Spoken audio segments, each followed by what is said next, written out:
എനിക്ക് വേണ്ടി യുദ്ധം ചെയ്യും. My God will fight for me. നമ്മൾ നമ്മുടെ ഓരോ ആവശ്യങ്ങൾക്ക് വേണ്ടി പ്രാർത്ഥിച്ചിട്ട് ഒത്തിരി നാൾ പ്രാർത്ഥിച്ചിട്ട് ചിലതിന് ഉത്തരം കിട്ടത്തില്ല. പ്രത്യേകിച്ച് നമ്മുടെ തന്നെ കുടുംബാംഗങ്ങൾക്ക് വേണ്ടി, നമ്മുടെ ആവശ്യങ്ങൾക്ക് വേണ്ടി. മറ്റുള്ളവർക്ക് വേണ്ടിയൊക്കെ പ്രാർത്ഥിക്കുമ്പോൾ എല്ലാവർക്കും അത് കൊടുക്കുന്നുണ്ട്. പക്ഷെ നമ്മുടേത് വരുമ്പോൾ അത് തരത്തില്ല. അതെന്താ കർത്താവേ നമ്മൾ പലപ്പോഴും ചോദിക്കാറുണ്ട്. പല പ്രാർത്ഥനാവീരന്മാരും എന്നോട് പറയാറുള്ളത്, ഞാൻ മറ്റുള്ളവർക്ക് വേണ്ടി പ്രാർത്ഥിക്കുമ്പോൾ ഉടനെ നടക്കും, പക്ഷെ എൻ്റേതിന് താമസം. അതൊരു സത്യം തന്നെയാണ്. എന്തുകൊണ്ടാണ് ഞാൻ ഓർക്കുന്നുണ്ട്, ഞങ്ങളുടെ മോടെ കല്യാണത്തിന് തന്നെ എത്രയോ പ്രാർത്ഥിച്ചു കഴിഞ്ഞിട്ട് ഞാനൊരു 10 പേരുടെ പ്രാർത്ഥന സൗദിയിലാണ് നേരം എഴുതി വെച്ച്, കുഞ്ഞുങ്ങളുടെ എല്ലാം വിവാഹം നടക്കണമെന്ന് പറഞ്ഞ് ഞാൻ എഴുതി വെച്ച് പ്രാർത്ഥിച്ചു. ഒരു കാലയളവിൽ 9 പേരുടെ കല്യാണം നടന്നു. 10ാമത്തുള്ളത് എൻ്റെ മകളാണ്, അവിടെ കല്യാണം നടന്നിട്ടില്ല. അപ്പോൾ ഞാൻ ദൈവത്തോട് ചോദിച്ചു, ഇതെന്തൊരു കാര്യം. ഞാൻ പ്രാർത്ഥിച്ച് 10 പേർക്ക് വേണ്ടി പ്രാർത്ഥിച്ചു, ബാക്കി 9 പേരുടെയും കല്യാണം നടന്ന്. പക്ഷെ എന്തുകൊണ്ട് എൻ്റെ മോടെ നടക്കുന്നില്ല? നമുക്ക് ചോദിക്കാൻ അവകാശമുണ്ട്. ആ സമയമായപ്പം ദൈവം ഇറങ്ങി വന്നു, കർത്താവ് പ്രവർത്തിച്ചു. ദൈവത്തിൻ്റെ പരിശുദ്ധാത്മാവൾക്കുള്ള ദാവീദിനെ കാണിച്ചു തന്നു.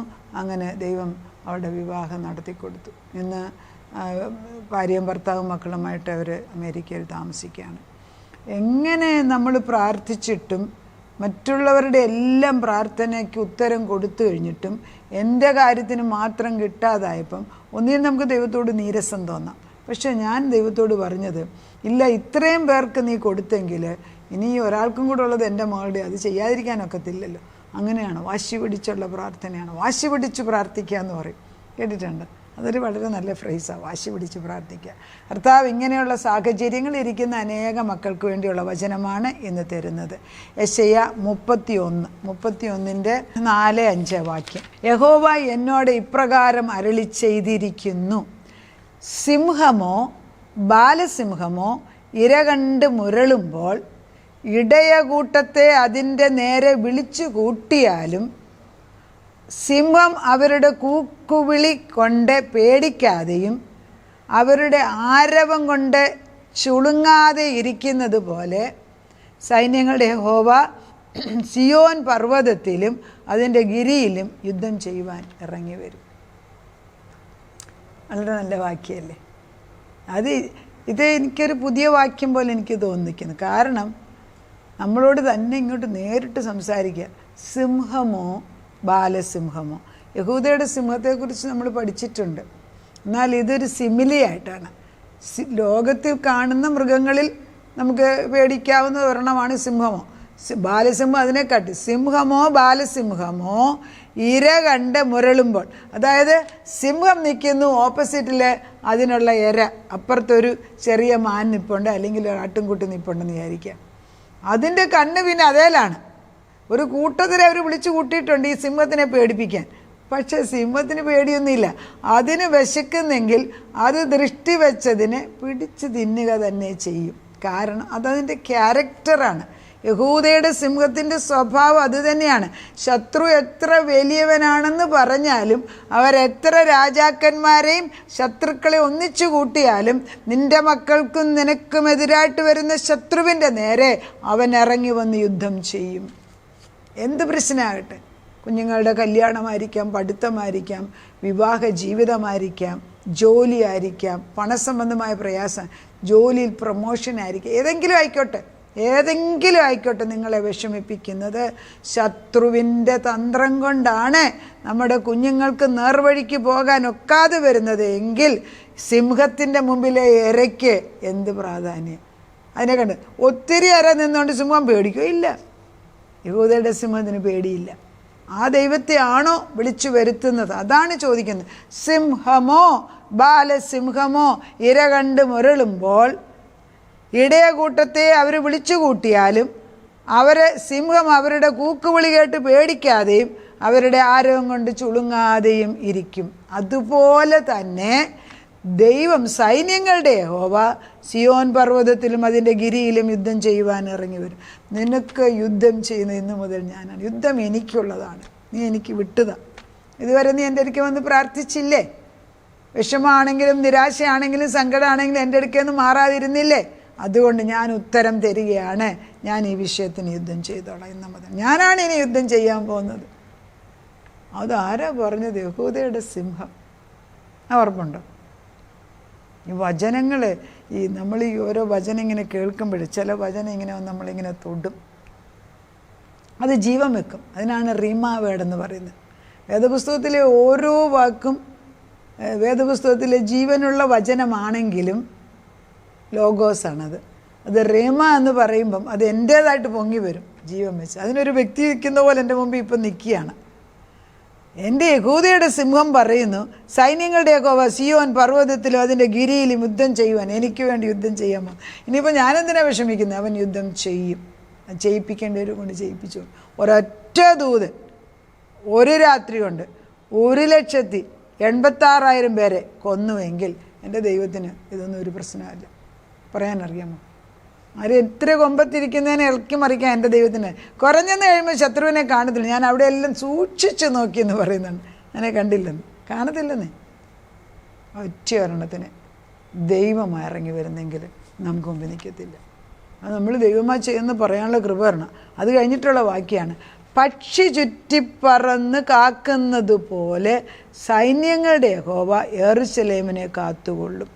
അതൊരു വലിയ പ്രധാനപ്പെട്ട, ഞാനിതൊക്കെ വളരെ പണ്ട് മോളൊക്കെ പഠിച്ചിരുന്ന കാലത്ത് എനിക്ക് ഒത്തിരി മോൾ അമേരിക്ക പഠിക്കുന്ന സമയത്ത് ഞങ്ങൾ സൗദി അറേബ്യയിലാണ്. ആ സമയത്ത് അവൾ തന്നെ പോകുമ്പോഴെല്ലാം ദൈവത്തിൻ്റെ ഒരു ദൂതൻ അവളുടെ കൂടെ നടക്കുന്നത് ഞാൻ കാണുമായിരുന്നു.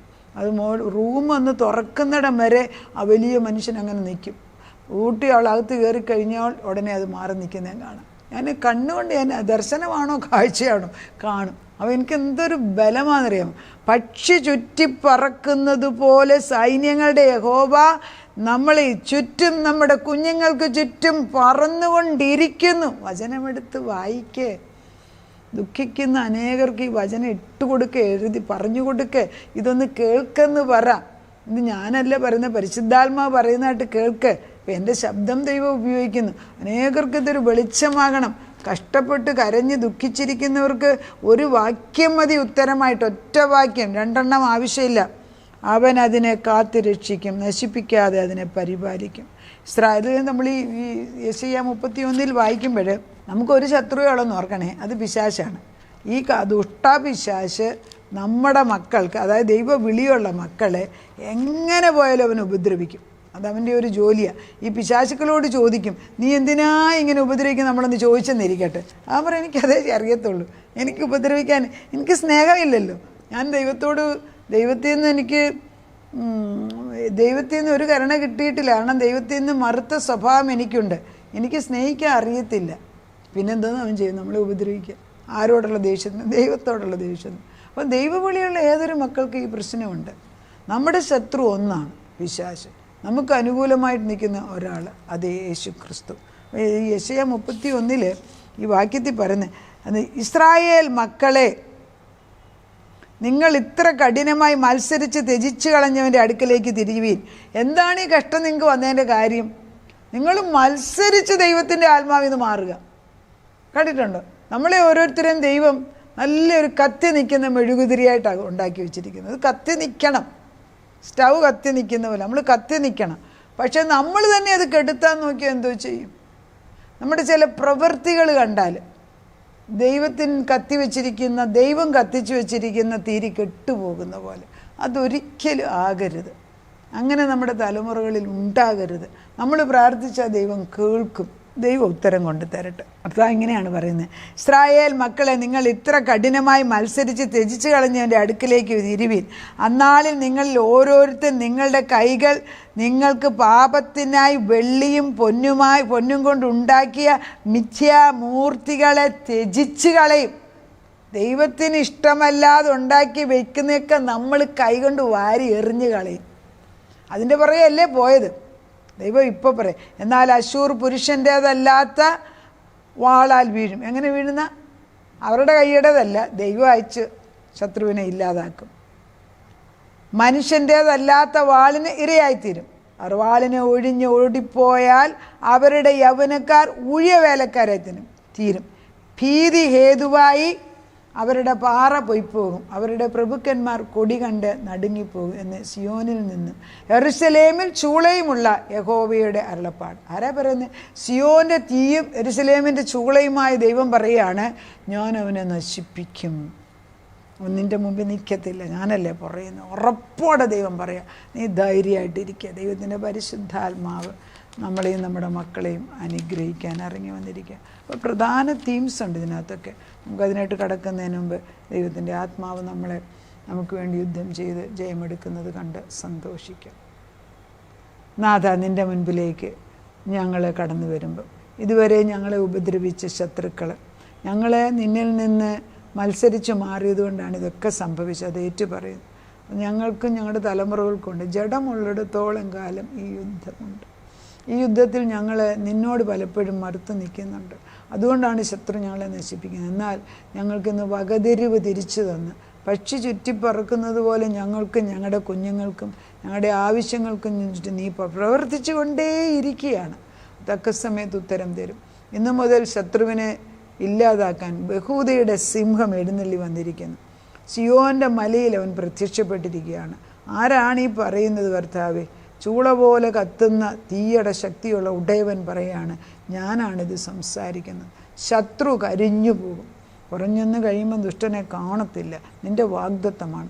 ഇസ്രായേലേ എന്ന് വിളിക്കുമ്പോൾ യാക്കോബ് എന്നുള്ള പേര് മാറ്റി ദൈവത്തിൻ്റെ പ്രഭു എന്ന് ഇസ്രായേലെന്ന് വിളിച്ചതുപോലെ ഞങ്ങളെയും ഞങ്ങളുടെ തലമുറകളെയും പ്രത്യേകിച്ച് ആൺമക്കളെ വിളിച്ചു മാറ്റണമേ. നാഥൻ അത് ചെയ്ത് നിൻ്റെ നാമ മഹത്വത്തിന് വേണ്ടി അവർക്ക് നന്മ ചെയ്യുമ്പോൾ അവർ കൈ ഉയർത്തി ഈ ദൈവത്തിൻ്റെ വിശ്വസ്തത വിളിച്ചു പറയാൻ അവരുടെ നാവുകൾക്ക് പുതുശക്തി ഇട്ട് കൊടുക്കണം. മരിച്ചവർ ജീവിക്കട്ടെ അപ്പച്ച. ഉണങ്ങിയ അസ്ഥികൾ ജീവൻ വെക്കട്ടെ അപ്പച്ച. പുതിയ ദർശനങ്ങൾ അവർക്ക് ഉണ്ടാകട്ടെ അപ്പച്ച. ഉണങ്ങിപ്പോയ അസ്ഥികൾ ജീവിക്കട്ടെ അപ്പച്ച. സ്വപ്നങ്ങൾ കർത്താവെ അത് മരിച്ചു പോയെങ്കിൽ അത് ജീവിപ്പിക്കുക അപ്പച്ച. പുനർജന്മം പോലെ നിൻ്റെ ആത്മാവിൻ്റെ ശക്തി അവരുടെ മേൽ വ്യാപരിക്കട്ടെ. ഇന്ന് മുതൽ തലമുറമേൽ അത് പ്രവർത്തിക്കാൻ തക്കമാണ് നീ അവരുടെ കൈക്ക് പിടിച്ച്, ബലമുള്ള കൈക്കൊണ്ട് അവരെ പിടിച്ച് മുൻപോട്ട് കൊണ്ട് നടത്തുന്നതിന് നന്ദി പറയുന്നു. പ്രാർത്ഥനയുടെ ഉത്തരം തന്ന ദൈവത്തിന് നന്ദി. യേശു ക്രിസ്തുവിൻ്റെ പുണ്യനാമത്തിൽ തന്നെ ആമേൻ.